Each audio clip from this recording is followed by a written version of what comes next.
पुणी ओडिशा रे नुआ रोग स्क्रब टाइप्स नामक नुआ रोग ओडिशा रे माति चली। यह 13 जिले में संक्रमित हो सारा। 500 रु अधिक लोक यह रोग रे ओडिशा रे संक्रमित हो सारा।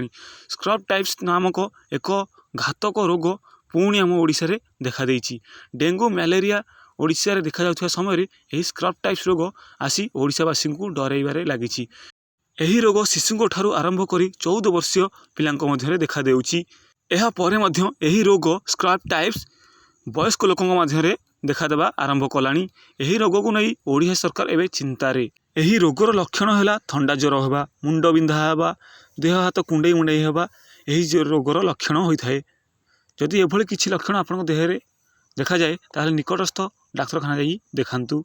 यही रोग प्रायतः टिंक बा पोक कामुड़िया द्वारा व्यापी थाए। शरीर शरीर मध्य यह संक्रमित होता है। जेभली कोरोना भाइरस एबे आम देश में संक्रमित हो चली। तो यही भली नुआ खबर आउ ताजा खबर सह जोड़ी रही आम चैनल को लाइक शेयर कमेंट करूँ।